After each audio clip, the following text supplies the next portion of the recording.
Friends, today we will start with conductance. It's the first part of electrochemistry. In this part, we will study about metallic conductivity and electrolytic conductivity. Metallic conductivity for electrodes and electrolytic conductivity for electrolytic solutions. We will also study about specific conductance, equivalent conductance, molar conductance, and then Color's law for weak electrolyte, for which we cannot easily get the conductivity calculations. Let us first understand what are electrolytes.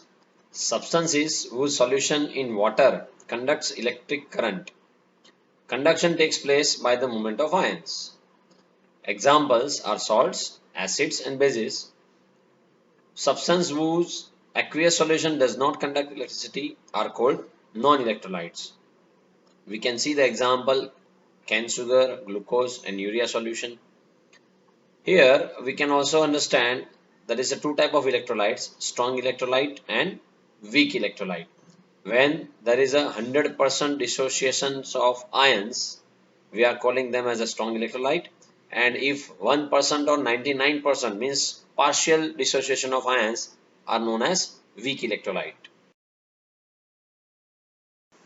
As I mentioned earlier, strong electrolytes are highly ionized in the solution. Here the examples are hydrochloric acid, sulfuric acid, sodium hydroxide, potassium hydroxide, etc. Weak electrolytes are only feebly ionized in the solution. Carbonic acid, acetic acid, ammonium hydroxide, all organic acids, all organic bases are weak electrolytes. If we see, there are two types of conductions. One is metallic, another one is electrolytic. So in metallic conduction, we can see the movement of electricity is due to free electrons of metal. That is called electronic conductors. While in electrolytic conductors, we have seen the movement of electrons through ions, whether it is cation or anion. So there are two basic difference between electronic conductors and electrolytic conductors. First, in electronic conductors, the flow of electricity takes place without the decomposition of substance, while in electrolytic conductors, flow of electricity takes place by the decomposition of the substance. Second point, conduction is due to the flow of electron, as I mentioned, while in electrolytic conductors it is due to ions. And third very important point, conduction decreases with increase in temperature, and while electrolytic conduction it will increase with the temperature. You can see the resistance are affected due to temperature. Why? Because the path of electron is particular at particular temperature, but when we increase the temperature, the randomness or kinetic energy will increase. Due to that, the activity will decrease. So to calculate this conductance, whether it is of electrolytic or electrode, we have to study resistance. Through Wheaton bridge, we are finding that resistance. So what is resistance? It refers to the opposition to the flow of current. For a conductor of uniform cross section A and length L, we are saying that resistance R is proportional to length and inversely proportional to area. So we are writing the formula R is equal to rho into L by A, where rho is called resistivity or specific resistance. What is conductance? The reciprocal of the resistance is called conductance. It is denoted by C, and this C is equal to 1 by R. Conductors allows electric current to pass through them. Examples are metals, aqueous solution of acids, bases and salts, and as well as we are taking molten state of the solutions. Unit of conductance is ohm inverse or mho or Siemens. As resistance unit is ohm, so it is reciprocal. That's why we are taking ohm inverse or it is mho. Insulators do not allow the electric current to pass through them. Like we are saying purest water, urea, sugar, etc. Like specific resistance, we are having specific conductance or conductivity, which is known as kappa, which is equal to 1 by rho. So conductance of unit volume of cell is specific conductance. So if we write rho is equal to A by L into R, so kappa becomes L by A into R, where L by A is known as cell constants. So what is kappa? Kappa is equal to L by A into conductance. So its unit becomes ohm inverse centimeter inverse or Siemens into meter inverse. Now, if we are having a solution having a specific concentration, then we have to study about molar conductance. It is the conductance of a solution containing 1 mole of the electrolyte in V ml of solution. It is represented by mu. So mu is equal to kappa into volume, or you can say kappa into 1000 divided by molarity, where V is volume of solution in ml, mu is molar conductance, kappa is specific conductance, and capital M is molarity of the solution. Now if the concentration is given in normality, then we are going to study about equivalent conductance. It is the conductance of 1 gram equivalent of the electrolyte dissolved in V ml of the solution. Equivalent conductance is represented by lambda. Mathematically, lambda is again is equal to kappa into volume or kappa into 1000 by normality, where kappa is specific conductance or conductivity and V is equal to volume of solution in ml containing 1 gram equivalent of the electrolyte. So if we see the relation between equivalent conductivity and molar conductivity, then it's a similar like the relation between normality and molarity. So mu, which is molar conductivity, is equal to valency factor n into equivalent conductivity. So we can write that mu is equal to n into lambda. Now let us solve one example. The question is the resistance of 0.01 normal NaCl solution at 25 degrees Celsius is 200 ohm. The cell constant of conductivity cell is unity. Calculate the equivalent conductance and molar conductance of the solution. So let us see the answer. Conductance of the cell is equal to 1 by resistance. So we are given the value 1 by 200. So it will be 0.005 Siemens. If we find the specific conductance, so the formula is specific conductance is equal to conductance into cell constant. So 0.005 into 1. So we will get kappa is equal to 0.005 Siemens per centimeter. Now we have to find equivalent conductance first. So what is the formula? It is kappa into 1000 by normality. So the kappa is 0.05 into 1000 and the normality given is 0.01. So the answer is 500 ohm inverse centimeter square per equivalent. So here we have to remember that if your volume is given in ml, then you have to convert into centimeter cube because the unit should be same. Now let us find molar conductivity. So as we have seen the formula, it is equal to equivalent conductivity into n factor. As a NaCl is having valency factor as 1, so here the molar conductivity and equivalent conductivity will be same, which is 500 ohm inverse mole inverse centimeter square. Now let us understand the effect of dilution on conductivity. So as per the Debye, Huckel and Onsager, they have studied about two relations, that is molar conductance and concentration. So they have taken very strong electrolyte and weak electrolyte and they have studied their graph of molar conductance versus concentration square root. So what they observed, the specific conductance decreases on dilution. Equivalent and molar conductance both increases with the dilution and reaches a maximum value. This is observed by Debye, Huckel and Onsager.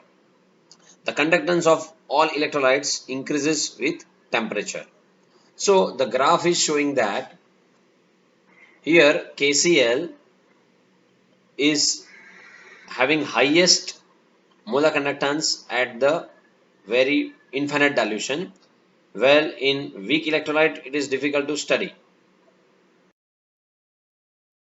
So, to solve the problem of finding the molar conductivity of weak electrolyte, Colrat's law is established. What Colrat observed?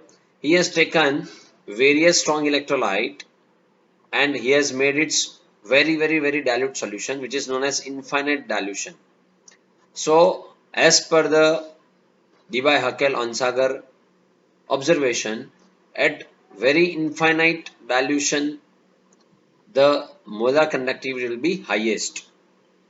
So, from that, Colrat's come to one conclusion that the ions present in the very diluted solution are migrating independently, right? Means suppose we take NaNCl in NaCl solution, then Na plus will migrate independently and Cl minus will also migrate independently. So from that, Colrat's established the Colrat's law of independent migration of ions, which states that limiting molar conductivity of an electrolyte can be represented as the sum of the individual contribution of the anion and cation of the electrolyte. So we can mention like that lambda infinite, which is called limiting molar conductivity, is equal to limiting molar conductivity of anion at infinite dilution, as well as it is the addition of limiting molar conductivity of cation at infinite dilution.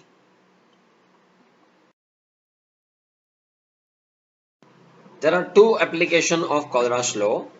First, it is used for determination of degree of dissociation of weak electrolyte, and second, to find the equivalent conductivities of weak electrolyte and infinite dilution.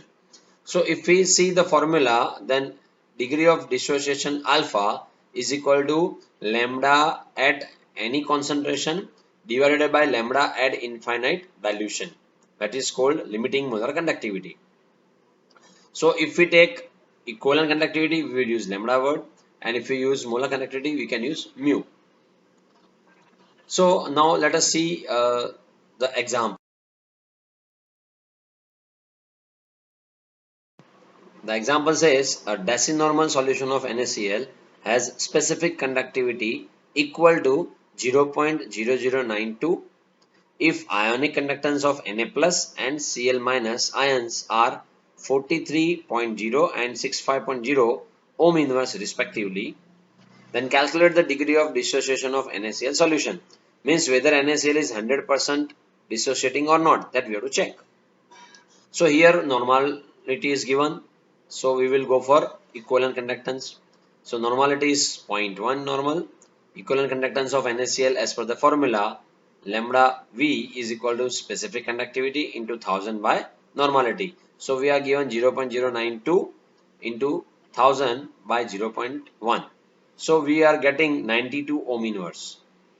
Now as per the formula lambda infinite is equal to individual infinite dilution conductivity of cation and anion. So here we will write lambda Na1 Na plus and lambda Cl minus, which is given 43 plus 65, which is equal to 108.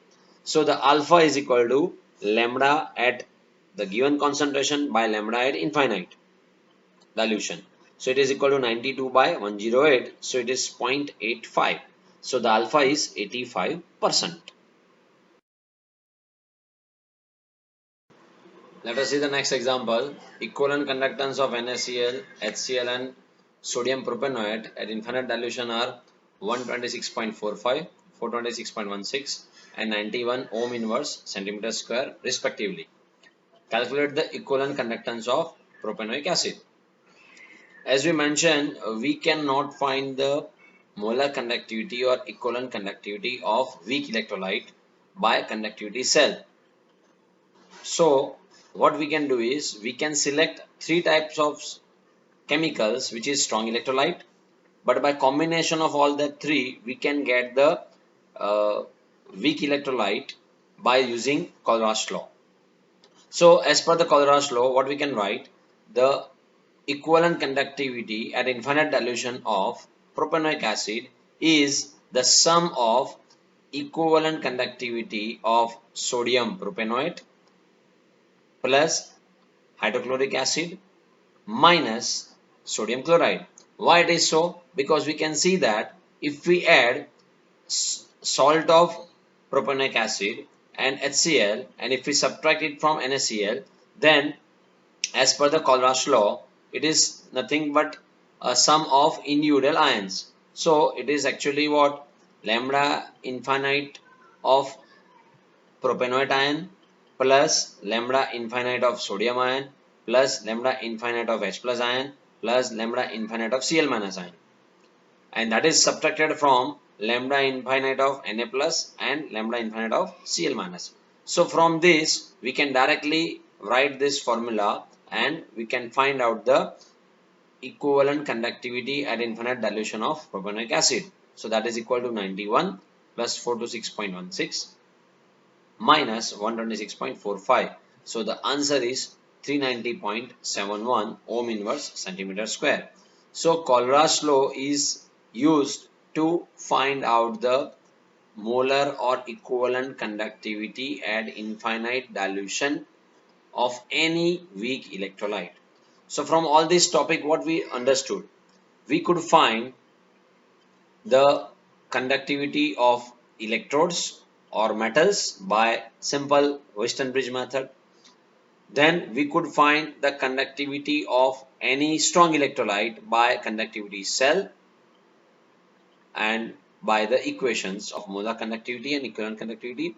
But the problem was created in weak electrolyte, so which was solved by Colrat's law. So by using Colrat's law, we can find the conductivity of weak electrolyte. Just condition is we have to create infinite dilution.